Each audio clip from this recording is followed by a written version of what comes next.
I first found out about the ePortfolio requirement, I was a little nervous. I thought it was kind of a nuisance, kind of just a requirement that had to be done, but I didn't really see the value in it. I really thought that it was just more work for me to do. I was against it. It seemed like a lot of busy work. I was close to being finished with my associate's degree, so I knew I wouldn't have that many assignments on there.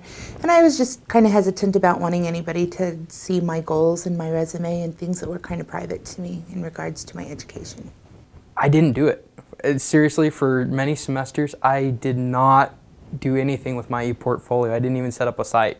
As I got into it, and as I developed it, and as I worked on my ePortfolio and added content to it, I saw the advantage that I could see how they connected together, how one class connected to another. But as I started working on it and building it, I was using the WordPress platform. It was actually fun, and it felt more like a personal blog to me, which I had never done a personal blog before, and so it was interesting to play around with it and to post some personal things as well as scholarly things. Instead of putting up just my projects, I put up some of the preparation for my projects on the home page. We had to make a collage, and then we had to paint the collage. Instead of putting up the painting of the collage, I put up the collage itself. And then when I went in and talked about my artwork, I went in and put up the painting of the collage.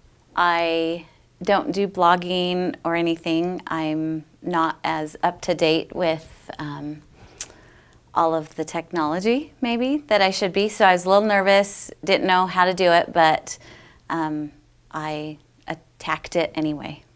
Through the process of posting the assignments, and especially for me through the reflection writing about the assignments and what I learned, I came to really think of the ePortfolio as a fantastic tool for reflecting on my education and thinking about what I've learned and how I can apply that to my everyday life, and as well as showcasing some work that I'm really proud of that I've done. Well, definitely it wasn't as scary as I thought. It was much easier. I read or watched all of the videos of the how-to and all the things that could teach me. So then I wasn't as nervous and felt like I could at least do it as opposed to feeling intimidated. So I went in and set up my site, and I found out that it wasn't as bad as everybody thinks it is. It really isn't. It's kind of fun. My advice to faculty would be to make the assignments interesting, fun. I think that helps the students, and it gives them more encouragement to want to make their ePortfolio interesting. And another piece of advice would be, for the faculty to look at the ePortfolios, because sometimes I wonder if they're not looking at what I have, and I'd like to know that they're looking and that they're seeing what I'm posting about their classes, and I think that they can learn a lot from what their students' reflections say. And so my advice would be, to really look at it, because I think a lot of students are proud of their ePortfolios, and that's probably not coming through as well. So I would suggest to the faculty that they actually are more involved in caring how the people do it, not just the fact that how the students do it, not just the fact that they do it.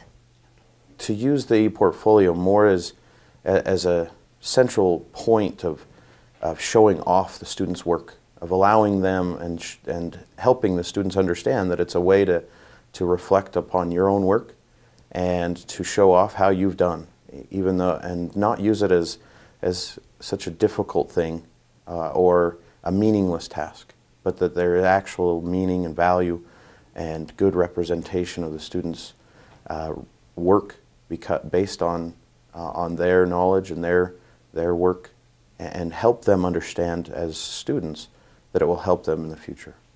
If instructors could kind of have a specific goal in mind about what they think their students could get from it and look at it as a tool instead of a nuisance and some more busy work, that it really could be a beautiful thing. I've had one instructor who was really kind of gung-ho about it, and that was the class that was the easiest to do the assignment for because she was very supportive and encouraging and enthusiastic about it.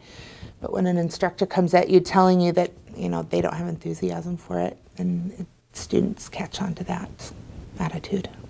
The one bit of advice that I would give to faculty is to make a site yourself. That way, if a student has a question, they can come to you and say, you know what, I'm making this site, how can I make it better? Or they say, you know what, can you give me an example? You can actually show them your own page and say, look, it's not that hard. It really isn't. You get to go in, you get to have a little bit of fun remembering what you've done. And even if it's not necessarily just your own ePortfolio, make a website on one of the sites. It's really not that hard.